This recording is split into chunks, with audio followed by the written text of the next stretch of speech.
उसे अंदाज़ा हो गया था कि मैंने चंदन को शीशे में उतारने के लिए तशद्दुद के बाद फरेब दही की राह इख्तियार कर ली थी, जो बराबर साबित होती हुई नजर आ रही थी। मज़र मेरे लिए काम कर रहा है, लेकिन वो बहुत बुज़दिल आदमी है, किसी भी कीमत पर सामने आने पर आमादा नहीं है। जाने से पहले मैं उसका कोई लगाना चाहता हूँ, उसके लिए मैं तुम्हें मुंह मांगी रकम देने के लिए तैयार हूँ। कुछ तवक्कुफ के बाद चंदन ने अपनी बात पूरी कर डाली। कमाल है, वो तुम्हारा आदमी है और तुम मुझसे उसका सौदा करना चाह रहे हो? मैंने हर से कहा। मैंने कहा ना कि वो मेरा आदमी ज़रूर है, मगर इस वक्त डरा हुआ है, समझ रहा है कि सामने आया तो पकड़ा जाएगा। आदमी बिला वजह खौफज़दा नहीं होता, उसके खौफ की कोई ना कोई वजह ज़रूर होगी। मैंने सब कुछ जानते बूझते हुए भी अनजान बनकर सवाल किया, ताकि मेरी कहानी में कोई झोल ना रहे। चंदन मुझे अपनी तवक्का से ज़्यादा चालाक और बेखौफ नज़र आ रहा था। दिल्ली में पेश आने वाले कुछ वाक़यात के सिलसिले में उससे पूछताछ की ज़रूरत महसूस की जा रही है। चंदन ने मुझे अंधेरे में रखने की कोशिश की, जिससे जाहिर हो रहा था कि वो मुझे डैनी और मज़र से अलग कोई तीसरी शख्सियत ही तसव्वुर कर रहा था। ये पूछगछ राह वाले करेंगे? मैंने सवाल किया। उनकी शदीद तरीन ख्वाहिश यही है, क्योंकि मज़र की दिल्ली मौजूदगी के आखिरी लम्हात में अचानक इनके 2 अहम अफसर मार दिए गए। वो इन वारदातों का कोई लगाना चाहते हैं। मैंने तो फेमी अंदाज में सर हिलाते हुए कहा, यह फितरी बात है। सच पूछो तो मुझे उम्मीद नहीं थी कि मज़र मुझसे राब्ता करेगा। वो सिरे से गायब हो जाता तो हम सबको ये यकीन हो जाता कि वो डैनी के साथियों में से है और दिल्ली में राह को नुकसान पहुंचाने में उसका बड़ा हाथ है। तो क्या अब तुम्हारा यह ख्याल बदल चुका है? मैंने उसकी आंखों में आंखें डालकर पूछा। अब हम तजब्जुब के आलम में हैं। मेरी उससे तफसीली बात हुई है। मेरा अंदाज़ा है कि उसका खौफ दूर हो जाए तो वो सामने आ जाएगा। मैंने उसे सोचने और आखिरी फैसला करने के लिए कुछ मोहलत भी दे दी है। फिर भी तुम मुझसे उसका सौदा करना चाह रहे हो? मैंने उसकी बात काट कर कहा।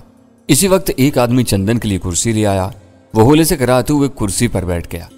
तुम्हारे दिमाग पर $1 मिलियन सवार हैं, इसलिए ये बारीक बातें तुम्हारी समझ में नहीं आ सकेंगी। ये सब डैनी तक पहुंचने की कड़ियां हैं। अपनी कामयाबी के लिए हम अमरीकियों से ज्यादा रकम खर्च कर सकते हैं।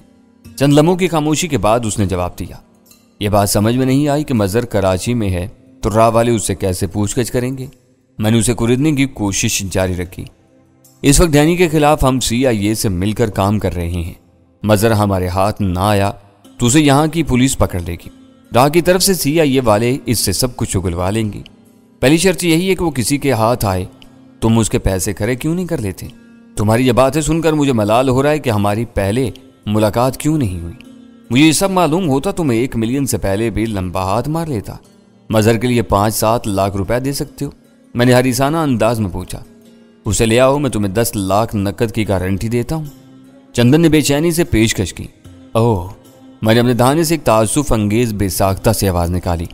फिर तो मेरा भारी नुकसान हो गया। क्यों? क्या तुमने पूछगछ के बाद उसे छोड़ दिया?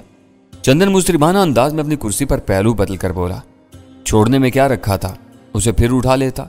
मेरे असूल हैं कि मैं अपने खिलाफ कोई गवाह नहीं छोड़ता। अच्छी तरह निचोड़ने के बाद मैंने उसे मार डाला। ये तुमने क्या गजब किया? चंदन ने दोनों हाथों से अपना सर थाम लिया। वो बहुत काम का आदमी था। उसकी बातों से साबित हो रहा था कि वो मजबूरी के तहत या लाइल्मी में पाकिस्तान से गद्दारी नहीं कर रहा था। वो राह के इस खेल का बहुत अहम मोहरा था। उसका कहा हुआ हर लफ्ज़ उसका लम्हा ब लम्हा मौत से करीब तर ले जा रहा था। तुम मुझे अपने किसी बड़े अफसर से मिलवाओ, तुम लोग दिल वाले मालूम होते हो। पैसा मिलता रहे तो मैं बहुत जल्द डैनी के गिरेबान पर हाथ डाल दूंगा। मैं किसी से कम नहीं हूं, चंदन ने सर उठाकर जवाब दिया। जब से हालात खराब हुए हैं, कराची में हम 2 आदमी रह गए हैं जो मकामी मुखबरों से काम लेते हैं। मैं ज्यादा से ज्यादा तुमको चोपड़ा जी से मिलवा सकता हूं। हम तीनों मिल बैठकर हर बात तय कर लेंगे। चोपड़ा जी? वो भारतीय कौंसलेट में सफारती भेड़ों के दरमियान छुपे हुए राकिक सफाक भेड़िया का नया नाम था, जो चंदन की जुबानी सामने आया था। मैंने पुरसकून रहते हुए पूछा, तुम्हारे ये चोपड़ा जी कौन है और कहाँ होते हैं?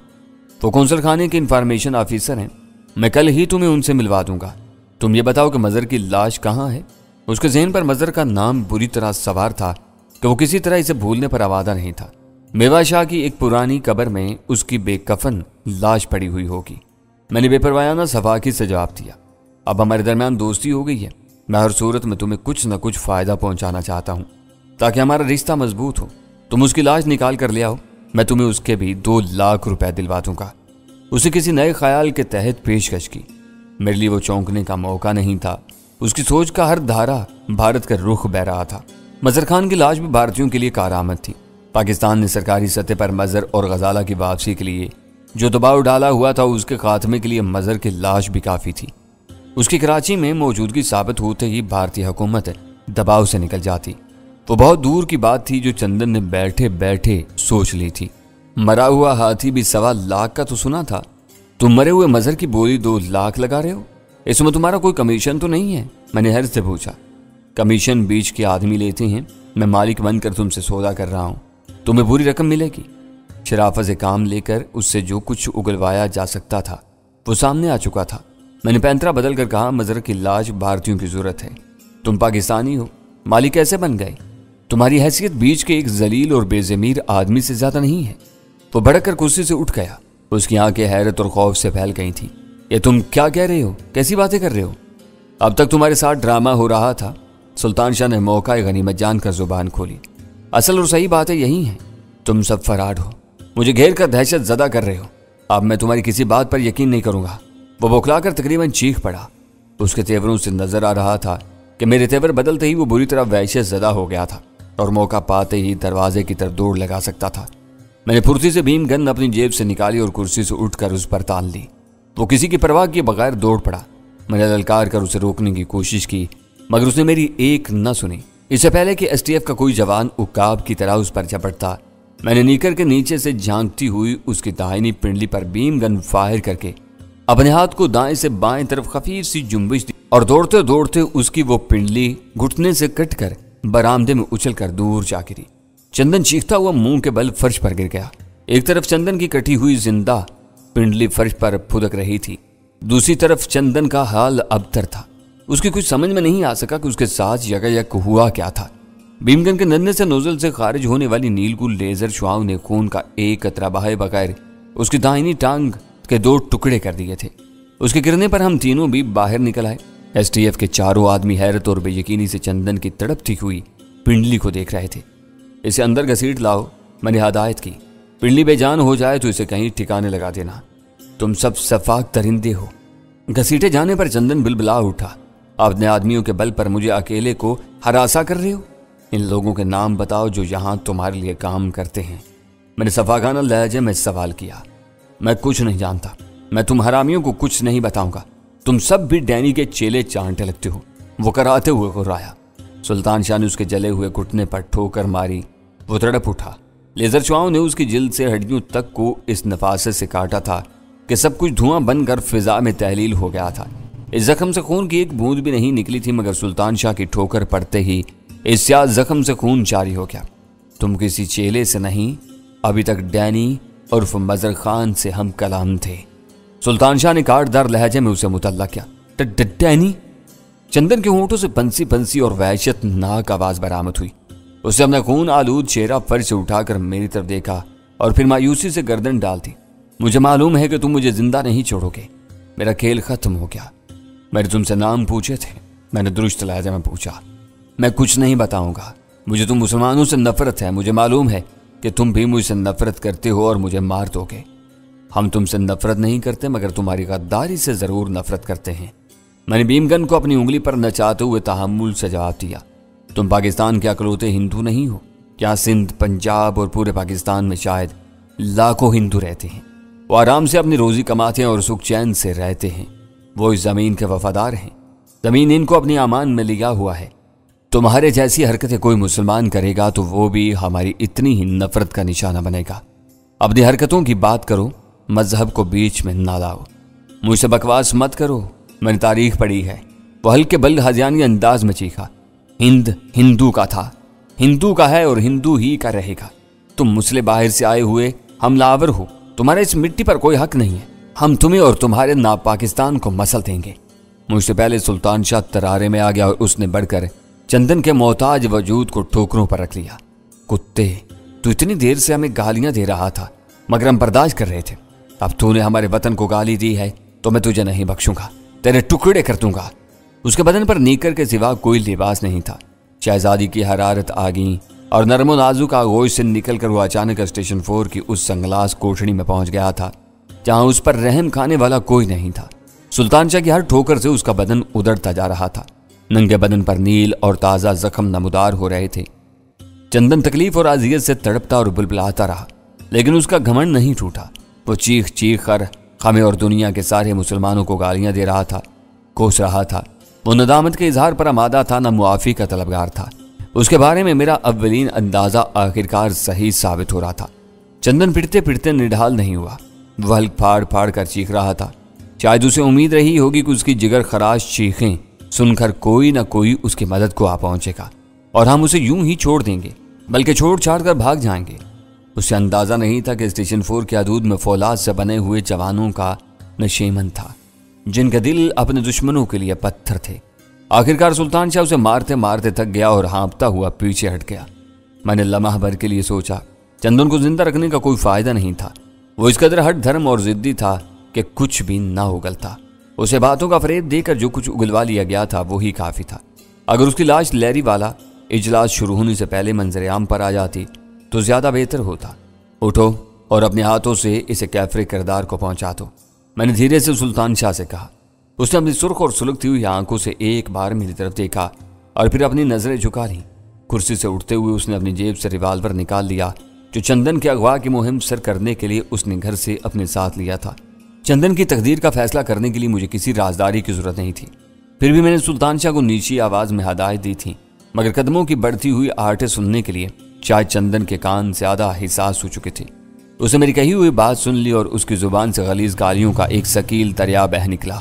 سلطان شاہ کی چلائی ہوئی گولی اس کے سینے میں پوست ہوئی تو اس کی زبان پر ہمارے لیے ماں کی آخری گالی تھی جو موت کی ہچکی میں ادھوری رہ گئی۔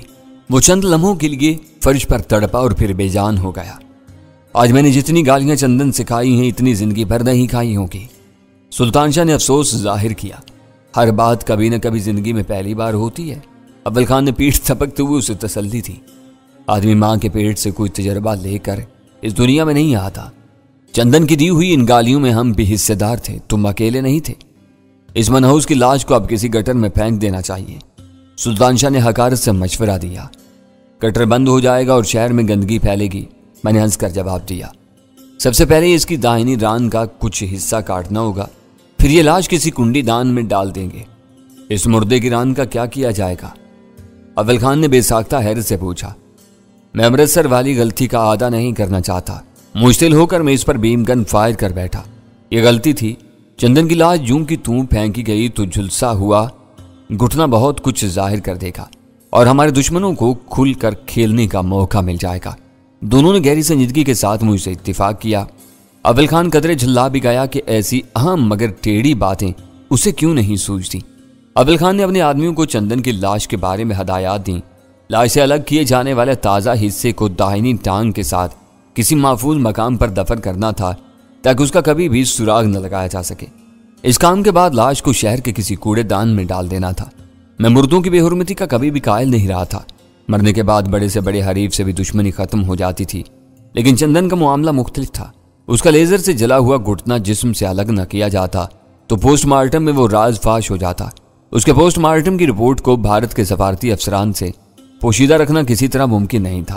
ایک بار یہ بات منظر عام پر آ جاتی کہ چندن کی ٹانگ بیم گن سے کاٹی گئی تھی تو کراچی میں میری تلاش کی مہم ایک مرتبہ پھر زور پکڑ جاتی، جس کے نتیجے میں میری آزادیاں بری طرح متاثر ہو سکتی تھیں۔ سب کچھ طے ہو جانے کے بعد اسٹیشن 4 میں ہم تینوں کا کام ختم ہو چکا تھا۔ میں نے اول خان سے رخصت چاہی تو اسے اچانک صبح کا اجلاس یاد آ گیا۔ اگر تم چاہو تو میرے ساتھ اس اجلاس میں شریک ہو سکتے ہو، اول خان نے کہا۔ میری دلی آرزو ہے کہ میں لیری کے زہریلی خیالات اپنے کانوں سے سنوں، لیکن بھارتیوں کے زخم تازہ ہیں۔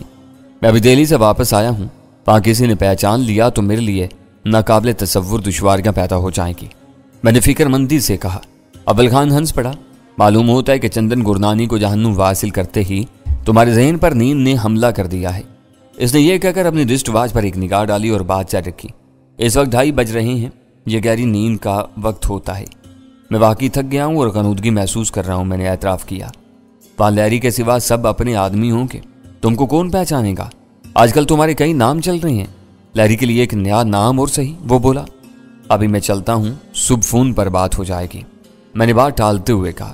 ٹھیک ہے، میں 8 بجے تم کو فون کروں گا، یہ کہہ کر اول خان نے مسافے کے لیے اپنا ہاتھ آگے بڑھا دیا۔ ایسے رخصت ہو کر ہم دونوں واپس سے روانہ ہو گئے۔ کمشنر ہاؤس میں بڑی ٹیبل کا گرد ہم 7 نفوس بیٹھے ہوئے تھے جن کو لیری کا انتظار تھا۔ ان میں آئی بی کا جلال بھی شامل تھا۔ تو آپ ریکارڈ اجلاس لیری کی خواہش پر بلایا گیا تھا اس لیے اس کی آمد سے پہلے کارروائی کے آغاز کا امکان نہیں تھا۔ میں نے غیر رسمی اجلاسوں میں بارہا شرکت کی ہے۔ یہ آپ ریکارڈ میٹنگز کا سلسلہ میرے لیے نیا ہے۔ کرنل غفور نے میز پر ہاتھ ٹکا کر الجھن آمیز لہجے میں کہا، پتہ نہیں لیری یہاں آ کر ایسی کون سی بات کہنا چاہتا ہے جو ریکارڈ پر نہیں لائی جا سکتی۔ یہ لیری کے موضوع سے زیادہ اسپیشل ٹاسک فورس کا مسئلہ معلوم ہوتا ہے، آئی جی نے کہا۔ تقریباً 1 سال پہلے امریکیوں نے ایسے آف دی ریکارڈ اجلاس کی درخواست کی تھی جسے قبول کر لیا گیا۔ آج وہی واقعہ دہرایا جا رہا ہے، ایس ٹی ایف کی وجہ سے آف دی ریکارڈ اجلاس۔ کرنل غفور نے حیرت سے کہا، بات میری سمجھ میں نہیں آئی۔ یار سیدھی سی بات ہے، کرنل شعبان نے گفتگو میں حصہ لیتے ہوئے کہا، ایس ٹی ایف ہمارے آئین اور قانون سے معاورہ فورس ہے جسے کسی فرد واحد نے تخلیق کیا ہے۔ ریکارڈ پر اس کا کہیں وجود نہیں ہے، مگر امریکی اپنے انتہائی ترقی یافتہ ذرائع کی وجہ سے اس کے وجود سے باخبر ہیں۔ وہ سرکاری طور پر ہمارے انکار کو تسلیم کرتے ہیں، لیکن غیر سرکاری طور پر اس کی سرگرمیوں کے بارے میں جاننے کی سرتوڑ کوششیں کرتے رہتے ہیں۔ باقاعدہ اجلاس میں ایس ٹی ایف نہیں بلائی جا سکتی کیونکہ بات ریکارڈ پر آ جائے گی۔ امریکیوں کو اس فنی مجبوری کا اندازہ ہے۔ لیری نے ایس ٹی ایف کے نمائندے سے کھل کر بات کرنے کے لیے اس بے قاعدہ اجلاس کی تجویز سوچی ہے۔ کرنل شعبان کے جواب سے سب مطمئن ہو گئے، مگر میرے لیے وہ وضاحت قابل قبول نہیں تھی۔ جان ایشکوف کے دہلی کی طرف فرار کے بعد لیری کی طرف سے اس غیر معمولی اجلاس کا سبب کچھ اور ہی تھا جس پر اس کی آمد کے بعد بات ہو سکتی تھی۔ اس اجلاس کے سب شرکاء میرے لیے اجنبی تھے۔ میں جلال کی زبانی ان کے پچھلے اجلاس کی رودات سن چکا تھا جس میں ان کے ناموں سے آگاہی حاصل ہو گئی تھی۔ اس وقت جلال خود بھی وہاں موجود تھا، مگر میری طرف سے یوں اجنبی بنا ہوا تھا جیسے مجھ سے پہلی بار ملا ہو۔ میری ذات کو ہر قسم کے شکوک و شبہات سے بالا رکھنے کے لیے اس کا وہ رویہ بہت ضروری تھا۔ وہ لوگ اول خان سے پہلے سے متعارف تھے۔ اس نے مجھے کرنل داؤد کے نام سے ان لوگوں سے متعارف کرایا تھا۔ میرے نام کے ساتھ کرنل کا فرضی عہدہ لگانے کا مقصد صرف یہ تھا کہ اجلاس کے دوسرے شرکاء میرے ساتھ برابری سے بات کر سکیں۔ میں نے یہ بات خاص طور پر نوٹ کی کہ تعارف کے بعد ان میں سے کسی نے میرے بارے میں کوئی بات خریدنے کی کوشش نہیں کی۔ حد یہ تھی کہ دونوں حاضر سروس کرنلوں نے یہ بھی نہیں پوچھا تھا کہ میرا تعلق فوج کے کس یونٹ اور شعبے سے رہا تھا یا میں کہاں سے ریٹائر ہوا تھا۔ میں ملٹری انٹیلیجنس کے کرنل شعبان کے پیش کیے ہوئے نظریے پر کوئی رائے زنی کرتا تو سب کی توجہ میری ذات پر مرکوز ہو سکتی تھی، جبکہ میں اس اجلاس میں خود کو نمایاں کرنے کے حق میں نہیں تھا۔ تھوڑی دیر بعد سی آئی اے کا لمبا تڑنگا چیف کلرک لیری ہف اپنے ایک مددگار کے ساتھ آن پہنچا۔ اجلاس میں اس کا سرد مہری سے استقبال کیا گیا۔ پاکستانیوں کے رویے میں گرم جوشی مفقود تھی، اس بارے میں پہلے سے کوئی تبادلہ خیال نہیں ہوا تھا، بس سب کے دلوں میں لیری کے خلاف بغض کا جذبہ تھا جو سرد مہری کی صورت میں سامنے آ گیا تھا۔ اول خان سے ہاتھ ملا کر لیری رک گیا اور تعارف کے بعد بولا، ہائے اولڈ بوائے، تم گریٹ ہو۔ میری آرزو ہے کہ امریکہ کوئی غیر جمہوری ملک ہوتا اور میں وہاں بھی تمہاری اسپیشل ٹاسک فورس جیسا کوئی یونٹ بنا سکتا۔ تمہیں نازاں ہونا چاہیے۔